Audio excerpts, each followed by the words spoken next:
She fell asleep, her phone was unlocked on the kitchen counter, and the messages just kept coming. Hey everyone, welcome back. Get comfortable, settle in, because today is one of those episodes where every story starts with a small, ordinary moment and then keeps twisting until you are sitting there with that little knot in your stomach, wondering how anyone thought they could get away with it. Some are about cheating, some are about family betrayal, some are about emotional damage that lasts. One story begins with a phone that should have stayed private, and quiet suspicion proves right. Another starts with a harmless browser tab and turns into a hidden truth no one expected. One woman watches her family go through a medical crisis and discovers grief does not always arrive the way people expect. Another turns a hobby into a marriage-level standoff because love is not always simple. There is also a story about a stranger crying in the middle of an encounter that should have stayed transactional, and instead becomes something unexpectedly human. One man thinks he has escaped a relationship and started over, only to realize he has been followed by the person he was trying to leave behind. Another is about a daughter who refuses to be used as the messenger in her parents' battles and finally holds her line. And the last one is about a man who thought a dismissive remark would be harmless when it was the moment she was done. So stay with me, because this one moves from secret messages to hidden histories to quiet heartbreak to the kind of betrayal that arrives wearing a smile. Story 1 will make you look at an unlocked screen very differently. Story 2 will make you question every private tab you have ever seen. Story 3 is the kind of family story that leaves you staring at the ceiling after it ends. Story 4 is all about boundaries, love, and the difference between support and obligation. Story 5 is the most unexpected human moment in the whole lineup. Story 6 feels like a chase scene, except the chase is emotional and the ending lands much harder than you expect. Story 7 is what happens when two parents try to pull one grown child back into old patterns. And Story 8 is the kind of remark that can end a relationship faster than any fight ever could. All right, let's get into it. Story 1. She fell asleep with her phone unlocked on the kitchen counter, and what I found on it changed everything. I had been with my girlfriend for a while, long enough to feel comfortable, long enough to stop questioning the little things that felt slightly off, the way she would go quiet when I walked into the room while she was texting, the way our time together had grown shorter and shorter, once, maybe twice a month, if I was lucky. I told myself it was just a rough patch. Every couple has those. I told myself I was overthinking. Then, one night, she fell asleep early. She left her phone on the kitchen counter, screen up, unlocked. I was getting a glass of water when it lit up. Once, twice, 3 times. I should have walked away. I know that now. I should have just gone to bed and pretended I hadn't seen it. But the messages kept coming, and something in my gut, that sick, hollow feeling I had been ignoring for months, told me I already knew what this was. It had gotten so normal that I could predict the whole evening before it happened. Dinner, a few minutes of small talk, the room getting quieter and quieter until it felt like we were living in the same house, but not the same life. The signs were never dramatic. It was a pause before answering a question, a glance away, a message she did not want me to notice. That kind of silence works on you. It teaches you to doubt yourself before anybody has to say a cruel word. I picked up the phone. The first message stopped me cold. She had been seeing this man for 4 months. 4 months of messages. 4 months of plans made behind my back. 4 months of her telling him things about me that I will not repeat because they are burned into my memory and I am not ready to speak them out loud. And then I kept scrolling and I found the second conversation, a different name, a different man. 7 months. This one had been going on for 7 months. 7 months. I sat there on the kitchen floor. I don't even remember sitting down, just staring at the screen in the dark, the phone too bright for the room, reading message after message after message. They made plans. They sent photos. They said things to each other about me that felt designed specifically to humiliate, and all of it Every single exchange happened during a time when I was lying in bed, wondering what I was doing wrong. I set the phone back down exactly where she left it. I walked to the bedroom. I looked at her sleeping, and I felt something I did not expect. Not anger, not devastation, just this strange, eerie calm, like the part of me that had been holding my breath for months finally understood why.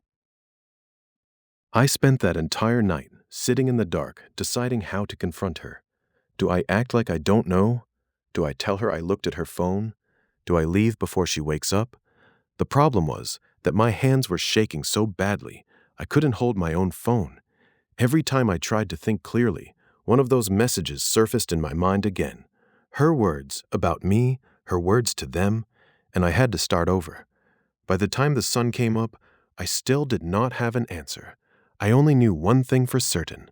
Whatever I thought we had, whatever version of a future I had been building in my head, it did not exist. It had never existed, not for a long time. End story. Here is what I think. This man stumbled into a secret that had been running parallel to his entire relationship, not for weeks, but for the better part of a year. Two separate men, two separate relationships happening simultaneously while he was at home wondering why she seemed distant. The instinct that made him pick up that phone was not paranoia. It was pattern recognition. Something had been wrong for a long time, and his gut knew before his brain was willing to admit it. The hardest part of a betrayal like this is not the discovery. It is the realization that you are already mourning something that was already gone. He has every right to feel whatever he feels. Grief, fury, relief, numbness, all of it is valid. What matters now is that he knows the truth, and the truth, however brutal, is always a better foundation than a comfortable lie. If you were in that same situation, phone in hand, already knowing what you were probably going to find, would you look, or would you put it down and never know for certain? Tell me below. Story 2. We were doing something totally normal, sneaking into a movie, laughing about it, and then I borrowed his phone, and I saw something I was never supposed to see. My boyfriend and I had been together since February. Not a long time, a few months, but enough to feel real. Enough that I was starting to relax into us. He was funny, attentive. There was this easy energy between us that I hadn't felt in a long time. There was one thing that always nagged at me, though. He was protective of his phone in a way that felt slightly off. Not possessive, not obvious, just a certain tension whenever I happened to glance in that direction. I filed it under quirks. Some people are private. I didn't push. Then, one afternoon, we snuck into a theater to catch a movie we hadn't bought tickets for. Halfway through, my phone died. I needed to look something up, so I asked him for his. He handed it over without hesitation. I opened Safari. Shocked. There it was, right there, open in his browser. A dating app. Not for men and women, but for men. I closed it instantly, opened Google, typed something, anything. He noticed me hesitate and got suspicious. I told him it was nothing. My heart was pounding so loud I was certain he could hear it. The rest of the movie became a blur of dark seats, stale popcorn, and me pretending I could still focus on the screen while my brain replayed what I had just seen. I remember the way he laughed at something on the screen while I sat there feeling like the floor had shifted under me. I kept thinking, maybe there is some explanation that does not turn my stomach into knots. Maybe I am missing context, but the truth was already sitting there in his browser, and I had seen enough to know it was not nothing. We finished the movie, we drove home, and then I asked him.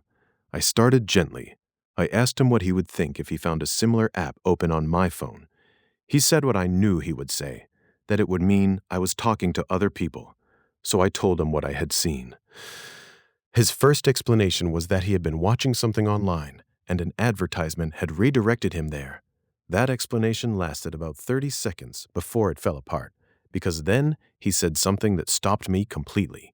He said he had been taking screenshots of people's profiles on the app and sending them to a friend. Screenshots. He was saving images of real people and sending them around for entertainment. The way he tried to say it made it sound harmless, almost casual, like I should just nod and accept that there was some innocent version of all of this, hiding behind his nervous smile. But every word made it worse. He was not only hiding something from me, he was also choosing what version of himself I was allowed to see and changing the story the second he felt cornered. He told me he used to do this in university when he was exploring his own sexuality, that he had stopped, that this was old behavior. But that was not what I was looking at. What I was looking at was a person who had looked me in the eyes for months and never once told me that he was still figuring out who he was, not because he had to disclose everything, but because he chose to hide it, and then to lie about it in layers, and then to change his story twice in the same conversation when the first lie did not hold. I told him I needed time to think, but the truth was, I had already started thinking very clearly. A failure of character is not a single mistake. It is a pattern, and I could see the pattern. End story. Here's what I think. This is a situation with more than one layer of hurt happening at once. There is the question of what the app actually means for his identity, which is genuinely complicated and deserves compassion. But then there is the separate, much clearer issue of the lying. He did not just have the app.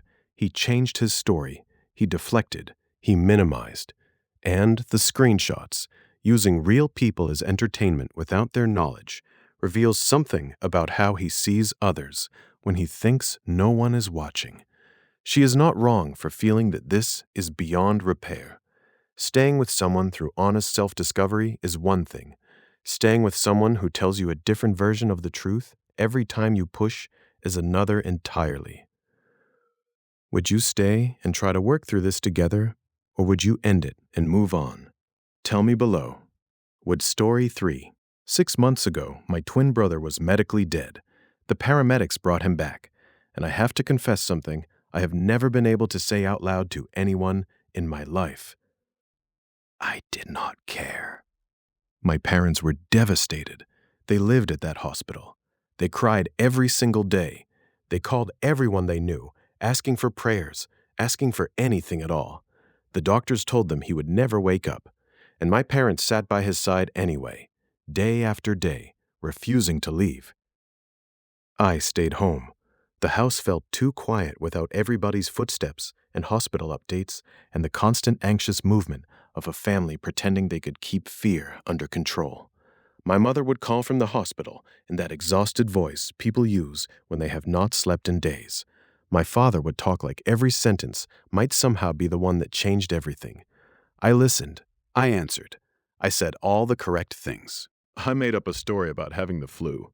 I said I did not want to risk spreading anything to the patients in the intensive care unit. That was a lie. The truth was much simpler. I just did not want to go. While my parents kept vigil, I watched movies on the television I never usually got to use. I fed my cats. I went to my university classes, which shocked my professors so much that a few of them pulled me aside to ask if I was coping. I told them I was fine. That was true. And then the medical miracle happened. He woke up. No brain damage. No permanent damage. He came back completely intact. And when my mother called to tell me, I listened, I said the right words, and then I sat with the phone in my hand and tried to locate what I was feeling. Nothing. I felt nothing. When he came home 2 months later, I gave him the hug my mother was watching for. I accepted the one he tried to give me first, and I stood there in the hallway of our childhood home, looking at the face of the person I had shared a womb with, and felt nothing but a quiet wish that he would go back to his own room. The 2 months he was gone were the most peaceful months I have had in years. I know what this makes me sound like. I know the word people will reach for. But here's what I cannot bring myself to lie about.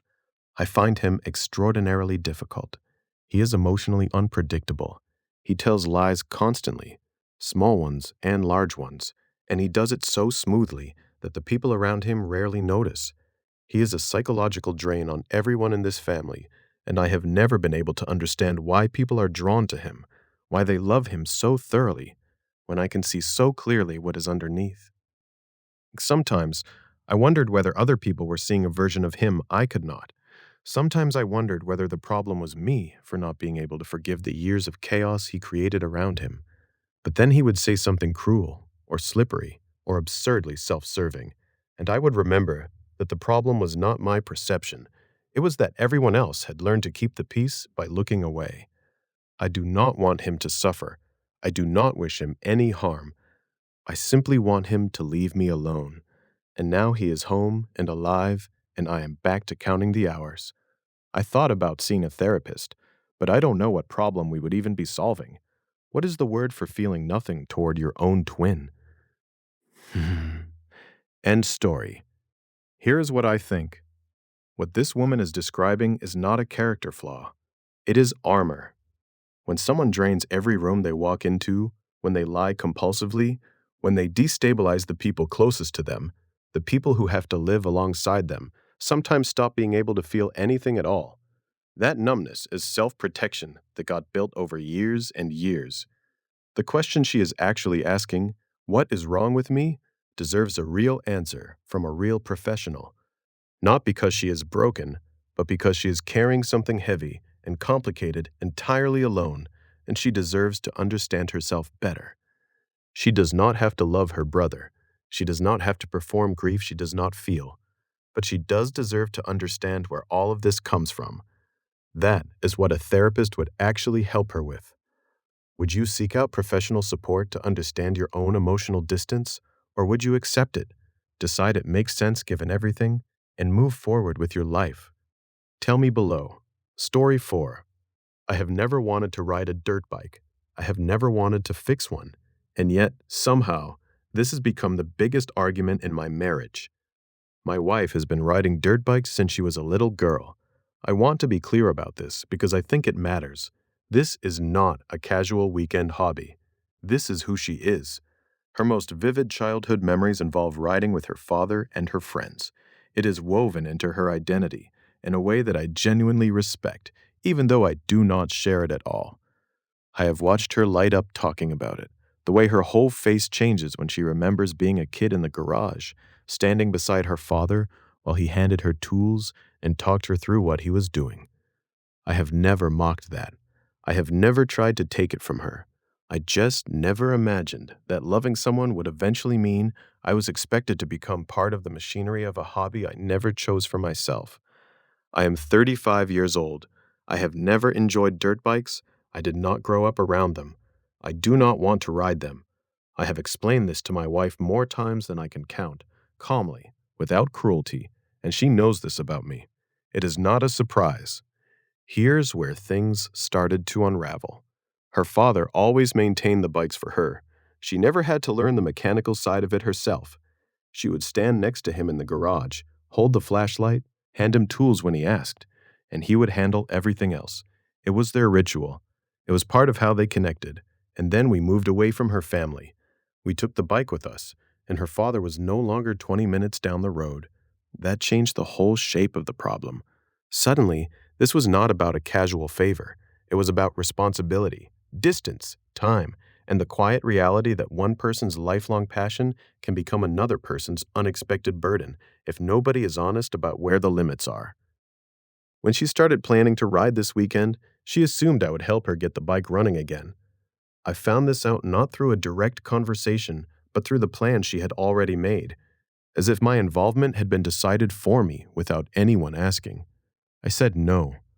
I have almost no experience with mechanical equipment. To help her with this bike, I would have to spend significant time learning something I have zero interest in, taking time away from my own work, my rest, my own hobbies, in service of an activity I will never participate in. She said we agreed to support each other when we got married. She said she never would have agreed to marry me if she had known I would refuse something this meaningful to her.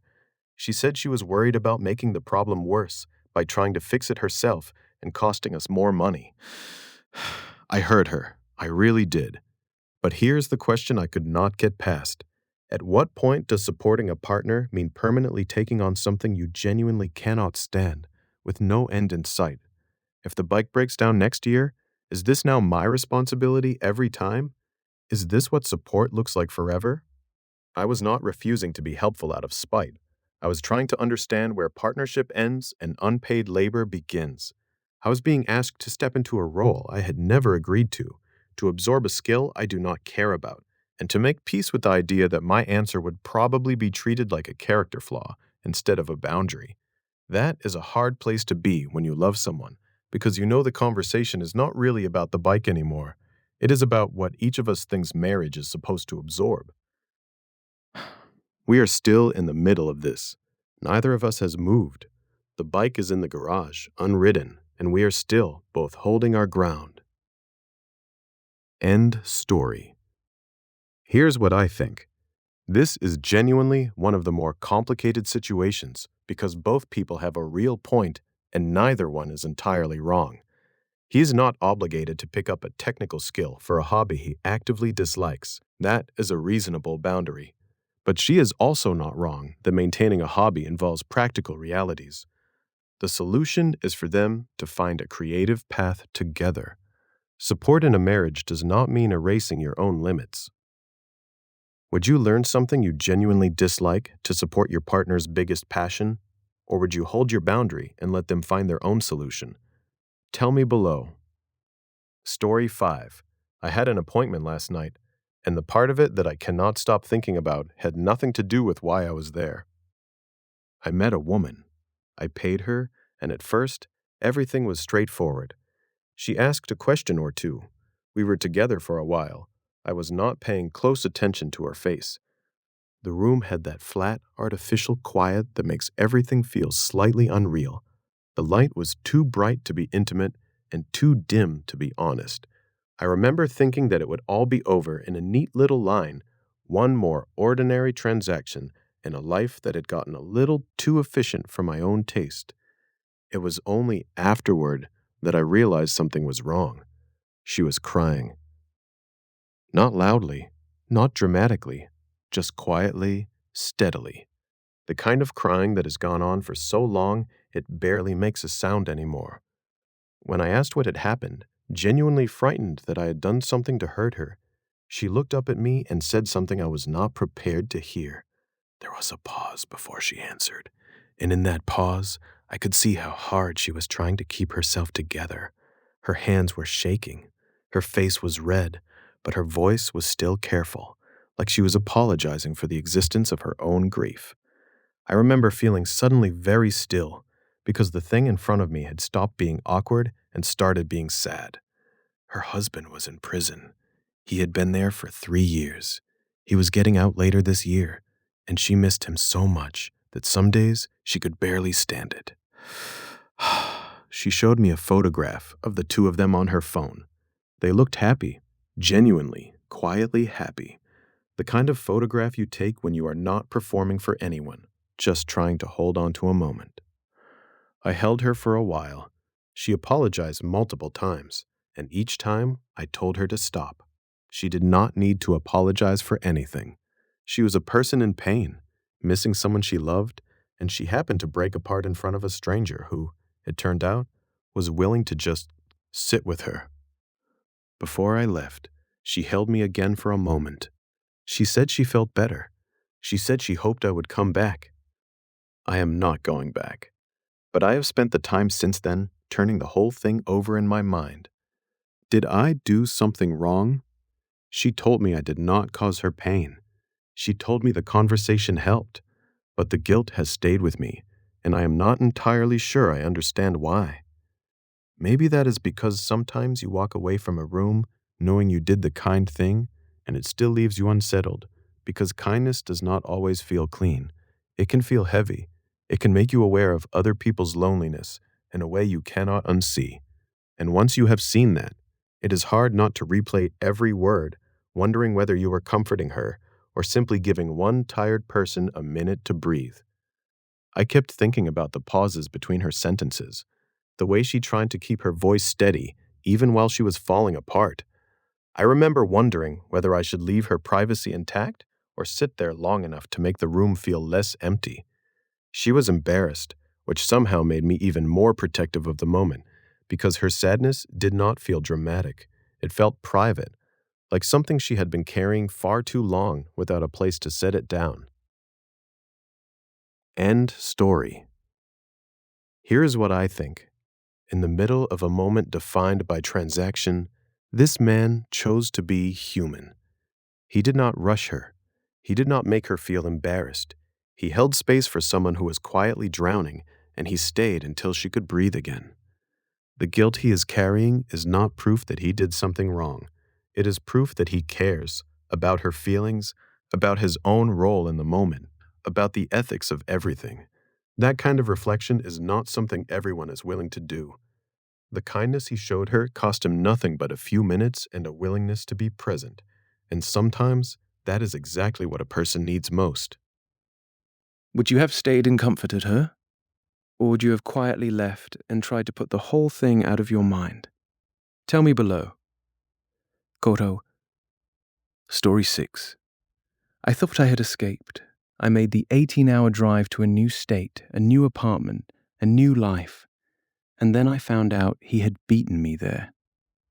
Let me go back to the beginning. I was in a relationship with a man I loved, or at least I believed I loved him. I was also navigating the painful situation of him staying in contact with a former girlfriend of his. After a lot of thinking and a lot of hurt, I made 2 decisions. I ended the relationship, and I committed to my move, the one we had originally planned together. He was not coming. I made sure of that. I contacted the leasing office and started the process of removing his name. The whole time I was doing it, I felt like I was trying to close one door while somebody kept leaning against it from the other side. I packed boxes. I checked documents. I kept telling myself that once the lease was changed and the drive was over, the old version of my life would finally stop following me. But before I left, I looked through his messages. I know that is not something I am proud of, but I needed to know. What I found broke something in me all over again. He had been telling his friends that he did not love me, that he was choosing to love me, like it was a calculated decision made out of convenience, not something he actually felt. He told them he did not see a long-term future with us. And the reason he had pushed so hard for us to move together, the reason he wanted this relocation so badly, was because he needed me to get him there. He was using me as a vehicle to a city he wanted to be in. That was all I was to him. I did not let him know I had seen any of it. I just made sure he was off the lease. The day we went our separate ways, he told everyone he was going to a different city. My roommate, someone I had trusted completely, confirmed it. He drove him to the station. He said he watched him board the right train. I said goodbye and I started the drive. 18 hours. Everything I owned. All my animals, all my hope packed into that vehicle, heading toward what was supposed to be the beginning of something better. I arrived at the leasing office. I gave my name. The woman at the desk looked at me with an expression I could not read. She said someone had already collected the keys. I stood there trying to understand what she was telling me. My roommate had pulled in right alongside me. Neither of us had been here before. Someone else had come to this office, given a name, and walked out with the keys to my apartment. She told me the name. It was his name. He had lied about the city. He had gotten on a different train entirely. He had planned this with my roommate, who looked me in the eye for 18 hours straight and said nothing. And he had arrived first. He had picked up my keys. He had walked into my apartment before I did. He was already there when I arrived. I remember the whole thing feeling unreal, like the lease office had turned into a stage set and someone had forgotten to tell me I was already in the middle of the final act. I had spent 18 hours believing I was driving toward freedom, carrying my animals and my life and every box I owned into a future I had chosen for myself, and then the future was already occupied. He had also eaten the entire welcome basket the landlord had left for me. Every single thing in it, gone.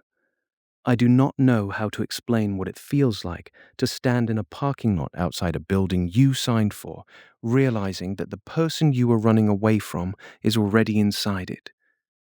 Here is what I think. Here is what I think. This was not impulsive. This was planned. He lied about his destination. He coordinated with the roommate to maintain that lie across an 18-hour journey. He researched the lease process and timed his arrival specifically to get there first. He used the lease window to put himself in a legal position that is very difficult to unwind.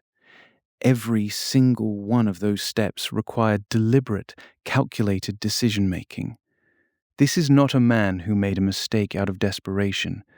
This is a man who decided that what he wanted was more important than her safety, her fresh start, and her freedom to move on. The roommate's betrayal is its own wound, sitting beside her the whole way while knowing exactly what was waiting at the end of the road. She deserves every legal and practical resource available to her to get out of this situation, and the understanding that what happened was not a miscommunication. It was a trap. Would you fight legally to have him removed from the lease, even knowing it could take months? Or would you walk away entirely and start over somewhere new? Tell me below. Koto, Story 7. I am 52 years old. I have spent my entire adult life refusing to be caught in the middle of my parents' games. This week, the games found me anyway. Growing up was not easy. My father had a serious anger problem, the kind of man whose voice could fill a room before he even raised it, whose presence created a particular kind of tension that every child in that house learned to read. My mother was different. Her tools were subtler. She was a master at manipulation, at pitting people against each other, at playing the martyr when she wanted something done her way. I learned very early that the only way to survive both of them was to stay completely calm. You cannot shout at someone who will not react. I made that my armor, and I have worn it ever since. My brother did not find his own way through. He took his own life 17 years ago. That loss shaped everything about how I navigate my family. Every boundary I draw, every game I refuse to play. I am married 28 years. My husband and I communicate openly and honestly. That choice was deliberate. I watched my whole childhood what the alternative looked like. About 11 years ago, my parents gave us their old utility truck, a vehicle roughly 30 years old at the time that we have kept in good condition. 18 months ago, they listed their home and committed to a retirement unit nearby. The move was coming. There was rubbish to clear, years of belongings to sort through. 2 months ago, my father borrowed the truck to handle it himself. He is 78 years old, and he overdid it badly. He injured his back and his hip. He may need a surgical procedure as a result. When I came to collect the truck afterward, my mother pulled me to one side. She made me promise not to bring it back. Your father cannot be trusted to take care of himself, she told me. Their neighbors had already offered him a trailer and help whenever he needed it. I told my father directly before I left. The truck is not coming back. He grumbled. He accepted it, or so I believed. This week, the phone rang. My father called, which was unusual. He asked if we could help with a garage sale next weekend. I said it would depend on whether my husband was working. Then, almost as an afterthought, he added that we would need to bring the truck over and leave it for a week. I said no. I reminded him we had already had this conversation. His voice began to rise. And why not? I told him to speak to his wife, that I had made a promise to his wife, that my position was not changing. At that exact moment, my mother walked in on his end of the call. He turned on her immediately. What have you done behind my back? She would not come to the phone. I said goodbye and hung up. About 10 minutes later, she called back. I asked if everything was all right. She said, and my stomach dropped before I understood she was attempting a joke. Well, I have 2 black eyes. Then she laughed and said she was only joking. I told her that was not funny at all. I let her know we were not coming to the garage sale. My husband was working. The petrol was over £100 each way. My father had neighbors with a trailer and the willingness to help. He did not need us. She admitted she had not known my father was going to call me. He had been trying to go around her to get a yes. I said, quietly and directly, what had actually happened. She had used me to be the person who told him no. He had tried to use me to get around her, and I had no interest in being caught in the middle of that. I said goodbye and hung up. End story. Here is what I think. This woman has been managing her parents' relationship for her entire adult life. She learned to do it as a child, as survival, and they have never stopped counting on it. The truck was never really about the truck. It was a test of who had more influence over their daughter, and she passed it by stepping out of the contest. The grief underneath this story is her brother, gone 17 years. She does not owe them her peace. Would you keep showing up for your parents in small ways while holding a firm boundary, or would you step back from them more completely to protect yourself? Tell me below. Story 8. In the beginning of our relationship, I was the one holding everything together. He was not working. I was. And when things finally got better, he used that history to tear me down. When my boyfriend and I first got together, we were both trying to find solid ground. We were not living comfortably. We were living out of hotels, scraping together what we could, trying to figure out how to move forward. I found work. He did not. I was the one who kept the lights on. I was the one who covered our costs, bought our food, paid for the rooms we slept in. Not because anyone asked me to, because someone had to, and I was willing. It was not glamorous. It was the kind of survival that makes you grateful for a clean towel, a working door lock, and a morning where you do not have to count every single dollar before breakfast. But I did it, and I did it without acting like he owed me a standing ovation. There were nights when I came home exhausted and still had to be the one making the plan for the next day.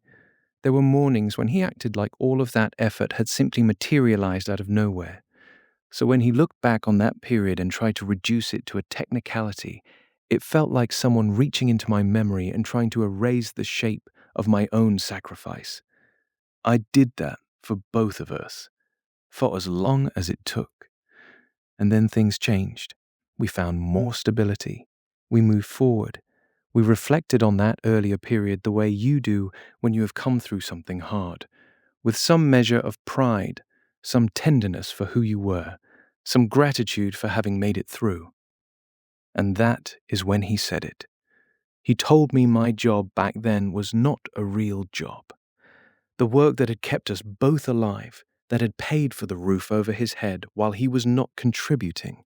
It did not count in his view, because it was paid in cash rather than officially recorded. It was informal work, perfectly legal, just quiet. I want to be precise about what he was doing in that moment. He was not working at all. He had contributed nothing during that time. And instead of looking at what I had done and saying thank you, instead of acknowledging that I had held us both up, he chose to dismiss the foundation I had built because doing so made him feel better about having contributed nothing.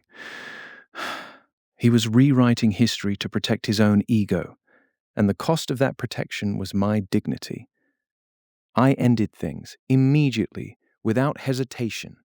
His response was that he was entitled to his own opinions, that we could agree to disagree, that this was a philosophical difference, not a character issue. That was the moment I understood the real insult. He was not just dismissing the work. He was dismissing the years I spent carrying both of us through a period he clearly preferred to remember as some abstract inconvenience instead of the sacrifice it actually was. Story. I held my decision. Because here is what I know about the kind of person who tears down the one who carried them.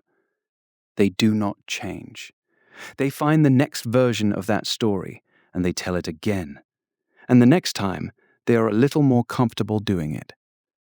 I was not going to be there for the next time. End story. Here is what I think. What he did has a name. It is minimization, and it is one of the clearest signs that someone is more invested in protecting their own self-image than in being honest with the person beside them. She did not hold that period over him. She did not ask for daily acknowledgement. She just did the work and moved forward. And when the moment came for him to look back honestly, he chose instead to make her feel small, because her competence and reliability were a mirror he did not want to look into. She did not leave over the remark itself. She left because the remark told her everything she needed to know about how he truly saw her. And she believed him. That was the right call. Would you have ended it over that one line? Or would you have stayed, made your feelings clear, and given him a real chance to understand the harm he caused? Tell me below. 8 stories, 8 different moments where someone had to look at something they did not want to see and decide what to do with the truth. If any part of today made your jaw drop or your stomach sink, you already know what to do. Hit the like button. It takes 1 second and it genuinely helps more than you know. If you are new here and today was your first time listening, welcome. We are a community of people who love a good story, especially the complicated, messy ones with no clean answers. Subscribe and turn on the notification bell so you do not miss what is coming next week. And if you've been here a while and you want to help keep things going, there is a link in the description where you can support the channel with a small contribution. It keeps the audio quality solid and the stories coming regularly. No pressure, ever. It is just a kind option if you want it. Thank you so much for being here today. Take care of yourselves. Take care of each other. And I will see you in the next one.